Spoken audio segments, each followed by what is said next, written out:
ഇനി റേഷൻ അരിയൊന്നും വെറുതെ ആരും കളയില്ല കേട്ടോ. ഇതുപോലൊരു റൈസ് ഒരിക്കലെങ്കിലും ഉണ്ടാക്കി നോക്കിയിട്ടുണ്ടെങ്കിൽ ഇത്രയും ടേസ്റ്റി ആയിട്ടുള്ള ഈ ക്യാരറ്റ് റൈസ് എങ്ങനെയാ ഉണ്ടാക്കുന്നതെന്ന് എളുപ്പത്തിലൊന്ന് കണ്ടു നോക്കാം. അതിനായി ഒരു പാൻ ഒന്ന് അടുപ്പത്തേക്ക് വെച്ച് ഒന്ന് ചൂടാക്കി എടുക്കുക കേട്ടോ.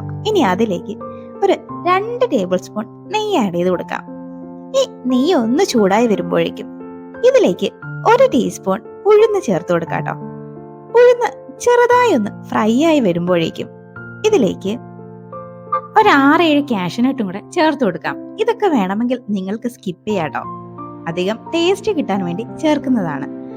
ഇതൊന്ന് ചെറുതായിട്ടൊന്ന് ഫ്രൈ ആക്കി കൊടുക്കാം.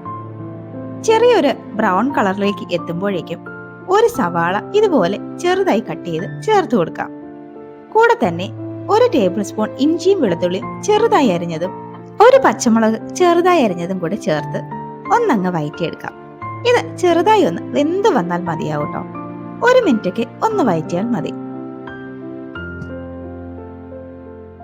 ഇപ്പോൾ ഇതൊന്നായിട്ടുണ്ട്. ഇനി ഇതിലേക്ക് ഒരു 3 ചെറിയ ക്യാരറ്റ് ഇതുപോലെ ഗ്രേറ്റ് ചെയ്ത് എടുത്ത കേട്ടോ, അതും കൂടെ ചേർത്ത് കൂടെ തന്നെ കുറച്ച് പച്ചപ്പട്ടാണിയും കൂടെ ചേർത്ത് കൊടുത്ത് വീണ്ടും ഒന്നങ്ങ് വഴറ്റിയെടുക്കാം. ഈ ക്യാരറ്റൊക്കെ ചെറുതായിട്ടൊന്ന് വെന്ത് വരണം കേട്ടോ, അതുവരെയും ഒന്ന് വഴറ്റിയെടുക്കാം. ഇതിലേക്ക് ഇനി ആവശ്യത്തിനുള്ള ഉപ്പും കൂടെ ചേർത്ത് വീണ്ടും ഒന്നങ്ങ് മിക്സ് ആക്കി എടുക്കാം. വെജിറ്റബിൾസ് ഒക്കെ കഴിക്കാൻ മടിയുള്ള കുട്ടികൾക്കൊക്കെ ഉണ്ടാക്കി കൊടുക്കാൻ പറ്റുന്ന നല്ലൊരു റെസിപ്പി ആട്ടോ ഇത്. ഇനി ഇത് ഒന്ന് അടച്ചു വെച്ചങ്ങ് വേവിച്ചെടുക്കാം. ഒരു 2 മിനിറ്റ് ഒന്ന് അടച്ചു വെക്കുമ്പോഴേക്കും ഇതങ്ങ് വെന്ത് കിട്ടും കേട്ടോ. ഇനി റേഷൻ അരി ഒന്നും ആരും വെറുതെ കളയേണ്ടി വരില്ല കേട്ടോ. അപ്പോൾ ഒരു 2 മിനിറ്റ് ആയിട്ടുണ്ട്.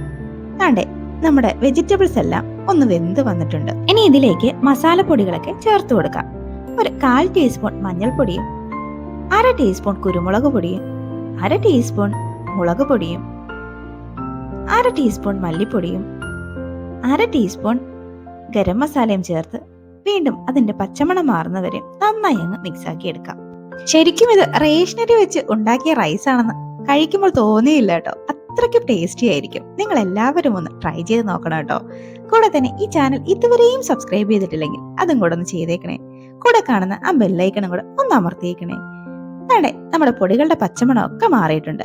ഇനി ഇതിലേക്ക് ഒരു 1/4 കപ്പ് വെള്ളം ഒന്ന് ആഡ് ചെയ്ത് കൊടുക്കാം.